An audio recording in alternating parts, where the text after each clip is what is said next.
சொல்லியாச்சு சொல்லியாச்சு இதெல்லாம் சொல்லியாச்சு. அப்போ என்னதான் மேம் சொல்றது?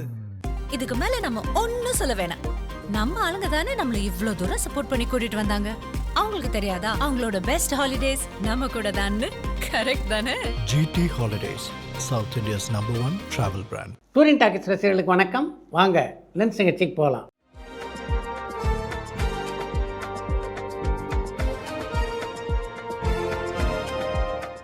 என்னப்பா முதல் கேள்வி? நயன்தாரா அவர்கள் நடிச்சிருக்க மண்ணாங்கட்டி படம் எப்போ ரிலீஸ் ஆகும்னு கமலேஷ் நாமக்கல்ல இருந்து கேட்டிருக்காங்க. நயன்தாரா நடித்துள்ள மண்ணாங்கட்டி திரைப்படத்தை வரும் ஜூன் மாதம் வெளியிடுவதற்கு அந்த படத்தினுடைய தயாரிப்பாளர்கள் திட்டமிட்டுள்ளார்கள். நடிகர் மணிகண்டன் இப்போவுமே படங்களுக்கு கதை வசனம் எழுதுறாரான்னு அஸ்லாம் மதுரையிலேருந்து கேட்டிருக்காங்க. நடிகர் மணிகண்டன் தான் நடிக்கின்ற படங்களுடைய கதை விவாதத்தில் பெரும்பாலும் கலந்து கொள்கிறார். ஆனால் எந்த ஒரு படத்துக்கும் இப்போ கதை வசனம் எழுதுவதாக தெரியல. நடிகை நிவேதா தாமஸ் சினிமாலேருந்து விலகி இருக்காங்களான்னு சங்கீதா திருவண்ணாமலையிலேருந்து கேட்டிருக்காங்க. கடந்த 2 ஆண்டுகளாக மலையாளத்திலும் சரி தமிழ்லையும் சரி நிவேதா தாமஸ் எந்த படத்திலையும் நடிக்கலை. அதனால் சினிமாவில் தொட்டு கொஞ்சம் விலகித்தான் இருக்கார் அப்படின்னு தோணுது. நயன்தாராவோட நடிப்பில் 2014 அனாமிக்கான்னு ஒரு படம் வந்திருக்கு. ஆனால் அப்படி ஒரு படம் வந்ததே யாருக்கும் தெரியல. உண்மையிலே அப்படி ஒரு படம் ரிலீஸ் ஆனதா இல்லையான்னு பரமன் வேலூர்லேருந்து கேட்டிருக்காங்க. வித்யாபாலன் கதாநாயகனாக நடித்த கஹானி என்ற இந்தி படத்தினுடைய தமிழ் தெலுங்கு பதிப்பு தான் அனாமிகா. அந்த படம் தமிழ் தெலுங்கு ஆகிய இருமொழியிலும் வெளியானது. நயன்தாரா கதாநாயகன் நடித்த அந்த திரைப்படம் 2014ஆம் ஆண்டு வெளியானது. அந்த படம் வெளியானதே உங்களுக்கு தெரியலன்னா அதுக்கு காரணம்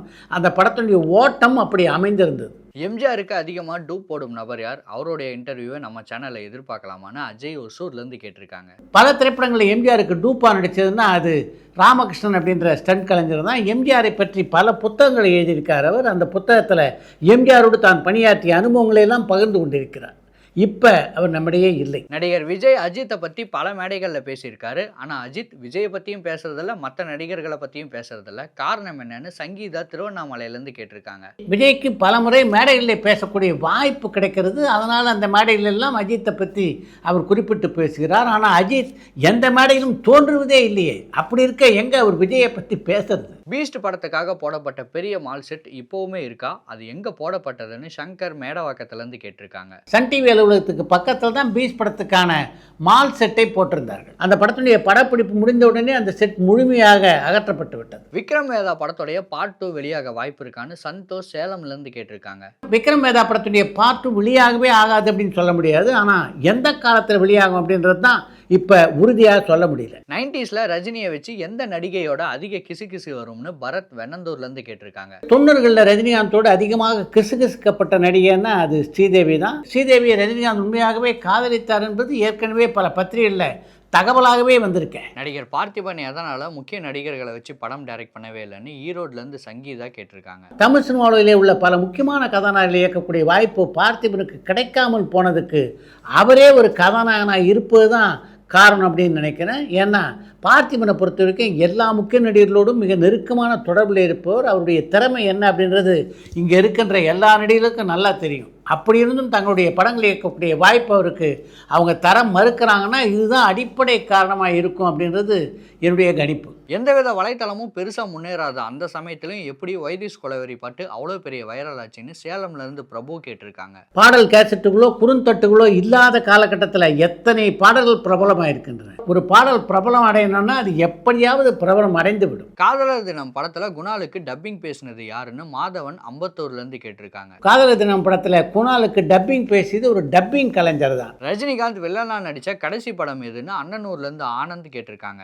ரஜினிகாந்த் வில்லனாக நடித்த கடைசி திரைப்படம் அப்படின்னா எந்திரன் திரைப்படத்தை சொல்லலாம். அந்த திரைப்படத்திலே கதாநாயகனாகவும் நடித்திருந்தார், வில்லனாகவும் மிகச்சிறப்பாக நடித்திருந்தார் என்பது எல்லோரும் அறிந்த விஷயம். எம்ஜிஆருக்கு சரியான வில்லன் யார், சிவாஜிக்கு சரியான வில்லன் யார்னு ஈஸ்வரி ஒசூர்லேருந்து கேட்டிருக்காங்க. எம்ஜிஆருக்கு சரியான வில்லன்னா அது எம்என் நம்பியார் தான். சிவாஜியை பொறுத்தவரை அவருக்கு பல வில்லன்கள், எம்ஆர் ராதா தொடங்கி அசோகன் வரையிலே பல பேரை சொல்லலாம். அபூர்வ சகோதரர்கள் படத்தில் டுவார்ஃப் எஃபெக்ட் எப்படி எடுத்தாங்கன்னு மணிகண்டன் சென்னையிலேருந்து கேட்டிருக்காங்க. அபூர்வ சகோதரர் படத்தில் அந்த டுவார்ஃப் எஃபெக்டை எப்படி எடுத்தாங்க அப்படின்றத பற்றி ஒரு குறும்படமே எடுத்து விளக்க வேண்டும். அந்த அளவுக்கு ஒரு பெரிய சப்ஜெக்ட் அது. அதை லென்ஸில் ஒரு கேள்வியாக கேட்டிங்கன்னா எப்படி பதில் சொல்றது? நடிகர் கார்த்தி தொடர்ந்து 3 ஃப்ளாப் படங்கள் கொடுத்திருக்காரு. இது சர்தார் 2 படத்தோடைய வசூலை பாதிக்குமான்னு யாழ்ப்பாணத்திலிருந்து ஜானி கேட்டிருக்காங்க. தலைவரத்தை பொறுத்த வரைக்கும் இந்த வெற்றி தோல்விகள்லாம் இருக்குது. இது ஆரம்ப கட்டத்தில் இருக்கிற நடிகர்களே தான் மிகப்பெரிய பெரிய அளவிலே பாதிக்கும்.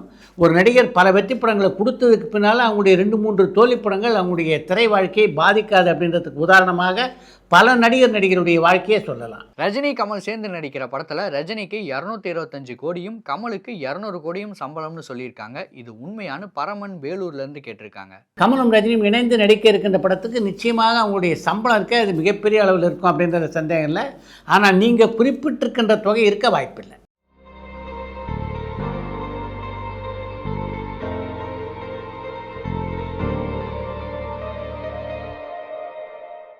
வெளிநாடுகளில் செட்டு போட்டு படம் எடுக்கிறப்போ அதுக்கான பொருட்களை இங்கேருந்து எடுத்துகிட்டு போவாங்களா இல்லை அங்கேயே கிடைக்குமான்னு கண்ணன் திருநெல்வேலியிலேருந்து கேட்டிருக்காங்க. வெளிநாடுகளில் செட் அமைக்கும் போது பெரும்பாலும் அந்த நாட்டில் தான் அந்த பொருட்களை எல்லாம் வாங்கிக்கொள்வாங்க. ஓரிரு படத்துக்கு இங்கேருந்து சில பொருட்களை எடுத்து சொல்வது உண்டு. அப்படி நடைபெற்ற படம் அப்படின்னு குறிப்பிட்டு சொல்ல வேண்டும் என்றால் பாபா திரைப்படத்தை சொல்லலாம். அந்த திரைப்படத்திற்காக ஒரு மிகப்பெரிய மரத்தை செட்டாக வெளிநாட்டில் போட்டிருந்தாங்க. அதை இங்கேருந்து தான் செய்து எடுத்து சென்றார்கள். அடுத்து இன்று ஒரு தகவல். கவர்ச்சிகரமான பாடலை அதிகமாக பாடிய பாடகி யார் அப்படின்னு இன்றுள்ள ரசிகர்கள் யார்கிட்ட கேட்டாலும் எல்லாரும் ஈஸ்வரனுடைய பெயரைத்தான் சொல்லுவாங்க. ஆனால் எல்லாரும் ஈஸ்வரிக்கு முன்னால் அப்படிப்பட்ட பாடலை மிக அழகாக பாடிக்கொண்டிருந்த ஒரு பாடகி தான் ஜமுனா ராணி.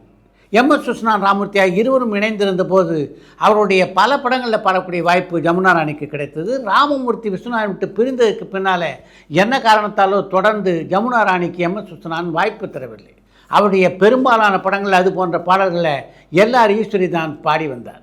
1975ஆம் ஆண்டிலிருந்து 87ஆம் ஆண்டு வரை ஏறக்குறைய 12 ஆண்டுகள் ஒளிப்பதிவு கூடத்தில் காலே வைக்க முடியாத நிலை எனக்கு ஏற்பட்டது என்று சொல்லியிருக்கின்ற ஜமுனா ராணி அந்த நிலையை மாற்றிய ஒரு திரைப்படம்னா அது நாயகன் திரைப்படம் தான். அந்த திரைப்படத்தில் ஒரு அருமையான வாய்ப்பை எனக்கு ஏற்படுத்தி தந்தார் இளையராஜா. அவரை பொறுத்தவரைக்கும் அவர் சீனியர் பாடல்கள் எல்லாம் மதிக்க மாட்டார் என்றெல்லாம் என்னை பலர் பயமுறுத்தினார்கள். ஆனால் அந்த பாடல் பிரிவில் இளையராஜா எங்களை மிகவும் கௌரவமாக நடத்தினார் என்று குறிப்பிட்டுள்ள ஜமுனா ராணி தன்னுடைய வாழ்க்கையிலே திருமணமே செய்து கொள்ளவில்லை.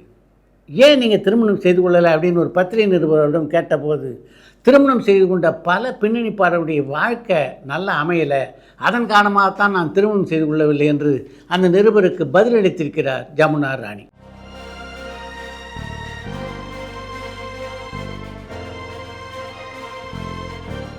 இத்துடன் இன்றைய லென்ஸ் சிகிச்சை நிறைய பெறுகிறது. மற்றும் அடுத்த லென்ஸ் சிகிச்சையிலே சந்திப்போம்.